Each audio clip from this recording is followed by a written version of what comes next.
Saudações, sejam bem-vindos a mais um episódio especial na nossa série profética do estudo da profecia bíblica. Este vai ser o nosso 11º estudo. Ficamos com mais 10 estudos importantes aqui na nossa série.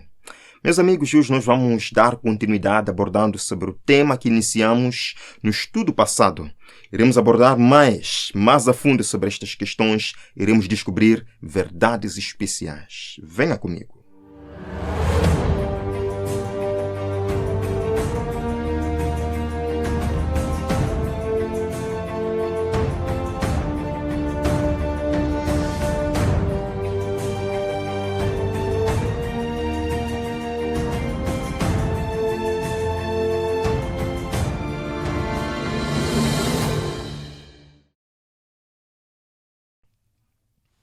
Muito bem, no tema passado nós iniciamos falando sobre a profecia de Daniel capítulo 7 e vimos uma sucessão de reinos representados por 4 animais que surgiram do mar. Revendo de forma bem rápida, nós vimos o primeiro animal semelhante ao leão, representando Babilônia.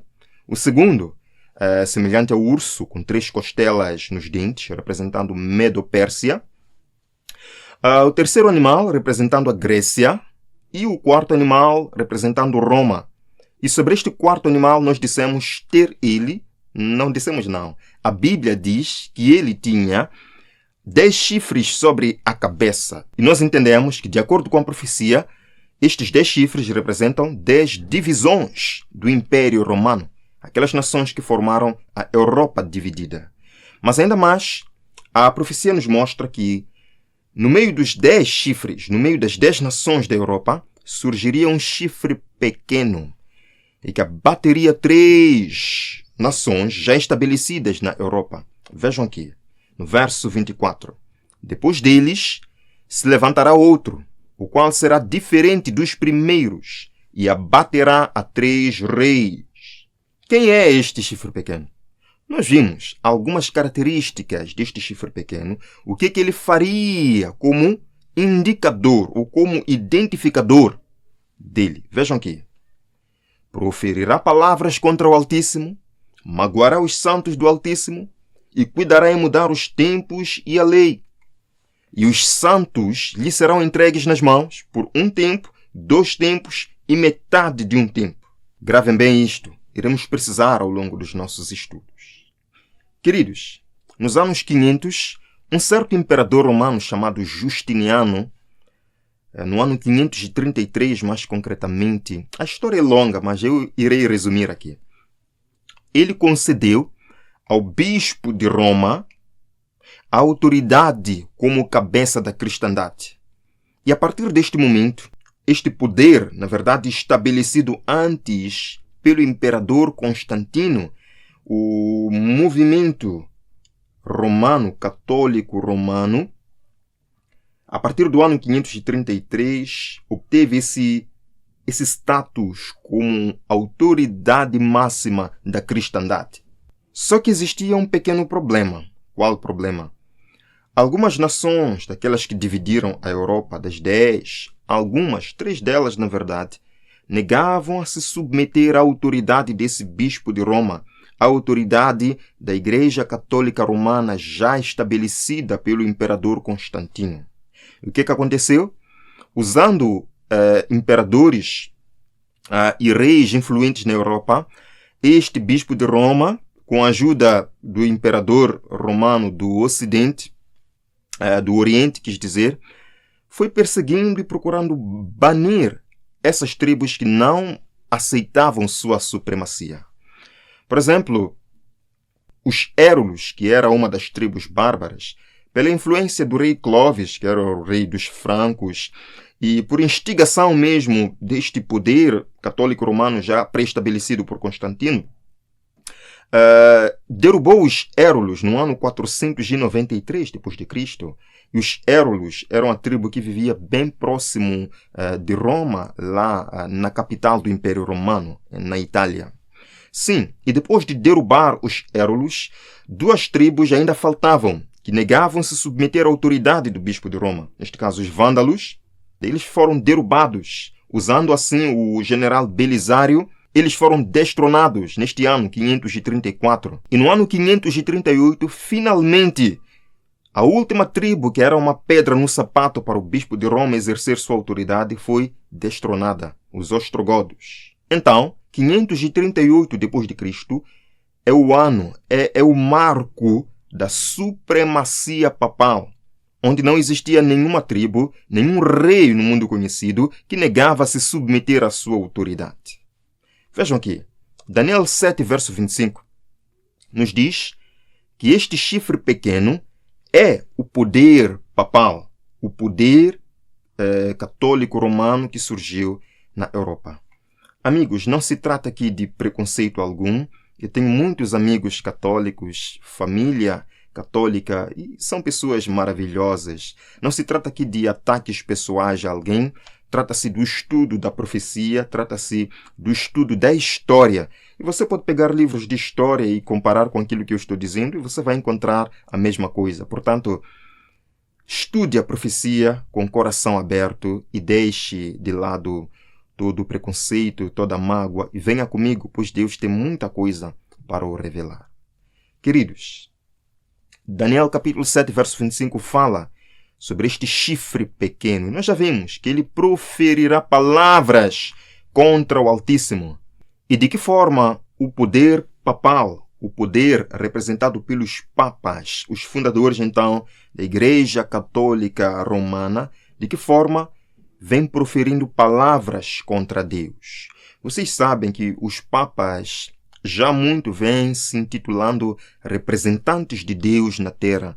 Em alguns momentos acabam dizendo ser o próprio Jesus Cristo oculto sob o véu da carne. Vejam que, de acordo com a Bíblia, intitular-se Deus, intitular-se Cristo, querer parecer Cristo, pretender perdoar pecados, a Bíblia chama isto de blasfêmia. É isto que a palavra de Deus diz. Profere blasfêmias contra Deus, arrogâncias contra Deus. Vejam aqui. Estes são livros oficiais que você pode encontrar nas grandes bibliotecas. Esta é uma encíclica do Papa Leão XIII, onde ele falou o seguinte na página 364. Ele disse: nós, os papas, ocupamos na terra o lugar do Deus onipotente. Esta é uma declaração um pouquinho pesada. Nós, os papas, ocupamos na terra o lugar do Deus onipotente. Você acredita nisto? Você concorda com isto? Eu não concordo, não. Eu não concordo, não. Mais uma declaração. Na Revista Nacional Católica é dito: o Papa é não só o representante de Jesus Cristo, mas ele é o próprio Jesus Cristo, oculto sob o véu da carne. Você concorda com isto? Eu não concordo com isto, não. Vejam, no dicionário eclesiástico, no tópico Papa, é dito o seguinte: o Papa é de tão grande dignidade e tão exaltado que ele não é homem, mas Deus e vigário de Deus. Você concorda com isto? Eu não concordo com isto. Sabem por quê? Porque Deus não morre. Mas nós temos visto Papa após Papa morrendo e sendo enterrado. Então, se eles dizem que são Deus, por que então morrem? Porque Deus não morre. Alguma coisa não está clara aqui. Estas são declarações oficiais. Como a Bíblia diz, profere palavras contra o Altíssimo. Continua. Dizem, dessa forma, se fosse possível os anjos errarem na fé ou pensarem contrário à fé, eles poderiam ser julgados e excomungados pelo Papa. O Papa é como Deus na terra. Mais uma vez pergunto, você concorda com isto? Eu não concordo e você nem deveria concordar com isto. Porque de acordo com a Bíblia, isto é grave. Isto é uma blasfêmia contra Deus. Voltamos. Daniel 7, verso 25. Nós já vimos que ele proferirá palavras contra Deus. Mas eu quero ler a segunda parte do verso que diz: e os santos lhe serão entregues nas mãos por 1 tempo, 2 tempos e metade de 1 tempo. Quando diz que os santos lhe seriam entregues nas mãos, mostra que este poder papal, este poder católico romano, seria perseguidor, seria um poder que persegue o povo de Deus. para nós entendermos muito bem esta questão de um tempo, dois tempos e metade de um tempo, eu quero convidar-vos para a profecia de Apocalipse capítulo 12. Vamos estudar Apocalipse capítulo 12 em paralelo com Daniel capítulo 7, para que a gente compreenda isto de forma clara. Em Apocalipse capítulo 12 se descreve a profecia de uma mulher vestida de sol. Vejam aqui, Apocalipse 12, verso 1. Viu-se grande sinal no céu, a saber, uma mulher vestida do sol, com a lua debaixo dos pés e uma coroa de 12 estrelas na cabeça. Então, você já viu uma mulher assim? Com a lua debaixo dos pés, a lua que é tão grande, vestida de sol, o sol que é tão grande. Isto é simbólico. De acordo com a profecia, o que significa mulher? Vejam aqui, no nosso quadro de interpretação profética. Nós dissemos que mulher significa igreja, de acordo com o texto de Paulo, na sua segunda carta a Coríntios. Vejam aqui, segunda carta a Coríntios 11, verso 2. Escutem muito bem. Paulo diz, está dizendo a quem? A igreja de Corinto. A igreja de Corinto. Ele diz, porque zelo por vós, com zelo de Deus, visto que vos tenho preparado para vos apresentar como virgem pura a um só esposo que é Cristo. Queridos, Cristo é o esposo e a sua igreja é a noiva, é a mulher. Portanto, a mulher descrita em Apocalipse 12 representa a igreja de Cristo. A igreja pura, vestida do sol, ela brilha como o sol. O sol representa Cristo, o sol da justiça. Esta mulher reflete o caráter de Jesus Cristo. Nós sabemos que a lua reflete a luz do sol. Portanto, é uma igreja que reflete também o amor e o caráter de Cristo no mundo. A verdade de Cristo no mundo. A profecia não para por aqui. Diz que algo aconteceria a esta mulher. Vejam só. No verso número 2. Que achando-se grávida, grita com as dores de parto, sofrendo tormentos para dar à luz. Alguns conectam esta mulher a Maria, mas não é uma representação de Maria. No contexto profético bíblico, mulher representa igreja, não representa Maria em si. Então, a pergunta pode surgir. Como é que uma igreja pode estar grávida?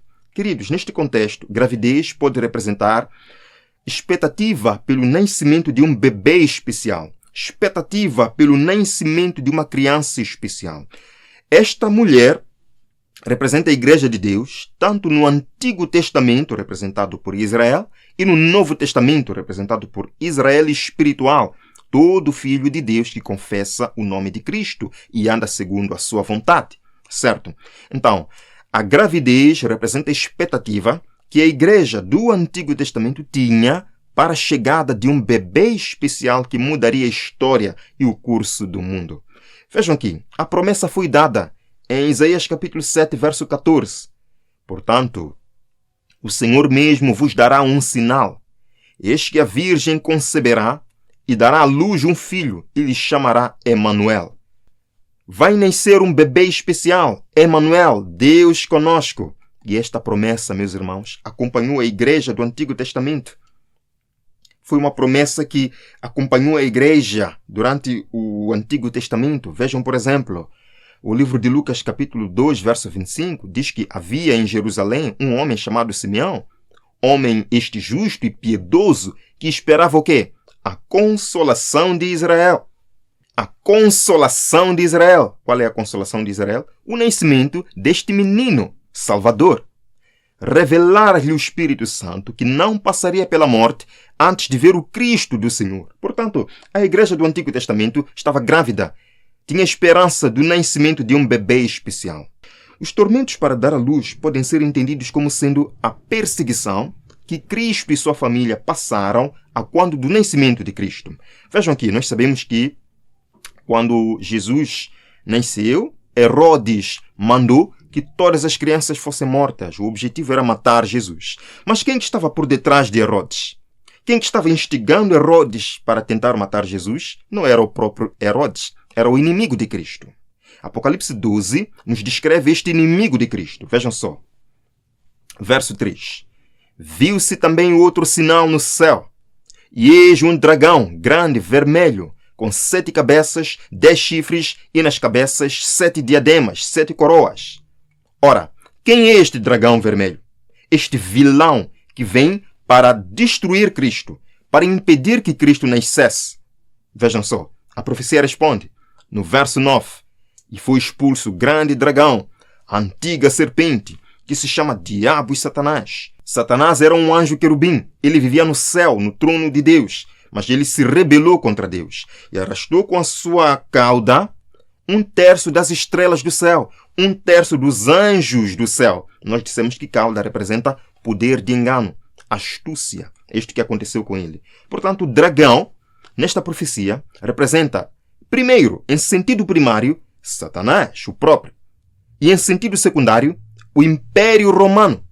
Pois foi através do Império Romano que Satanás perseguiu a mulher, neste caso, que é a igreja. Está isto claro? Vejam, Apocalipse 12, verso 4, diz que o seu filho foi arrebatado para Deus até o seu trono. Sim, Cristo viveu nesta terra, pagou o preço da nossa redenção, do nosso resgate, e subiu ao céu até o trono do Pai. E ele está agora realizando o maravilhoso trabalho de intercessão e de expiação dos pecados do seu povo. Agora, depois de Satanás perceber que com Cristo não podia fazer mais nada, não podia mais perseguir a Cristo, não podia mais tentar a Cristo, o que ele fez? A profecia nos diz. Quando o dragão se viu aterrado para a terra, sim, perseguiu a mulher que dera à luz o filho varão. Vocês sabem que a primeira vez que Lúcifer foi expulso do céu foi como anjo querubim.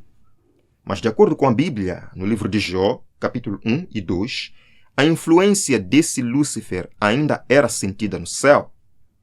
Mas após a morte de Cristo, os anjos celestiais viram Lúcifer como um assassino e quebrou-se todo o laço de simpatia. Ele foi expulso como um acusador dos irmãos. E quando ele é expulso da última vez, não tem mais acesso nem por imaginação ou pensamento ou por influência nos assuntos celestiais, ele olha para a terra e vê o povo de Deus na terra e diz, eu vou perseguir o povo de Deus. Satanás começa uma fase de perseguição ao povo de Deus. E mais adiante, ele usou o poder, que lá em Daniel capítulo 7 é descrito como um chifre pequeno, para fazer este trabalho de perseguição.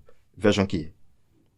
Quando ele se viu atirado para a terra, perseguiu a mulher, perseguiu a igreja. O verso 14 diz, foram dadas à mulher, à igreja, as 2 asas da grande águia, para que voasse até o deserto, aí onde é sustentada durante um tempo, tempos e metade de um tempo fora da vista da serpente. Queridos, por meio do Império Romano, Satanás perseguiu a Igreja de Cristo. Vimos muitos sendo lançados aos leões, nas arenas romanas, queimados pelos imperadores Nero, Diocleciano e tudo mais. Mas a pior perseguição contra a Igreja de Cristo foi durante, vejam aqui, um tempo, tempos e metade de um tempo. Ora, a mesma descrição de tempo que aparece lá em Daniel capítulo 7, verso 25, que o chifre pequeno perseguiu a igreja de Deus, os santos do Altíssimo. Portanto, Satanás usou o poder, o chifre pequeno, o movimento, a igreja romana papal, para perseguir a igreja de Cristo na terra. O que é um tempo, 2 tempos e metade de um tempo? Nós dissemos que tempo representa ano, de acordo com Daniel 11, verso 13. Então vejam aqui. Um tempo representa um ano, e o ano bíblico tem 360 dias. 2 tempos, então, serão 2 anos, 720 dias. Metade de um tempo é metade de um ano, 180 dias. Então vamos somar. Um tempo, neste caso 360, mais 2 tempos, 720, mais metade de um tempo, 180, dá 1260 dias. Mas não para por aqui. Um dia em profecia representa um ano, portanto são 1260 anos em que Satanás usou a igreja romana para perseguir os santos do Altíssimo. Esta verdade também aparece aqui em Apocalipse 12, verso 6. A mulher, porém, fugiu para o deserto, onde lhe havia Deus preparado lugar para que nele a sustentem durante quanto tempo? 1260 dias. 1260 dias. 1260 anos literais. Quando é que isto aconteceu? do próprio ano 538, quando recebeu plenos poderes, quando destruiu os ostrogodos, a última tribo bárbara, que era um empecilho à sua autoridade, até 1798, vejam aqui no gráfico, de 538 d.C. a 1798 d.C., o poder chifre pequeno, Roma papal, perseguiu e matou os santos do Altíssimo. Queridos, esta verdade é inquestionável. Isto é história. Você pode pesquisar na história e vai encontrar do jeito que eu estou falando aqui para vocês. Não estou inventando. Não estou aqui para o criticar. Estou aqui para mostrar o que a palavra de Deus tem para lhe revelar, amigo. Eu sei que esta mensagem pode ser um pouquinho ferina ou dolorosa, mas Deus é quem abre a ferida e Ele mesmo cura a ferida. Deixe Deus curar a ferida do seu coração. Aprenda a profecia, estude a profecia e se liberte do engano deste mundo. Quer você se libertar do engano? Quer você continuar a aprofundar estas lições importantes? Se essa é a sua vontade, venha comigo nesta oração final. Pai de amor, obrigado por nos revelar a profecia bíblica, os grandes segredos da profecia, que nos revelam a verdade e como nós devemos escapar do engano deste mundo. Senhor, nós não sabíamos disto. Agora sabemos. Queremos, Senhor, andar na verdade, em obedecer aos teus mandamentos. Consola o nosso coração quebrado neste momento. Em nome de Jesus. Amém. Amém. No próximo estudo, nós vamos aprofundar mais sobre estas questões. Não perca. Até lá.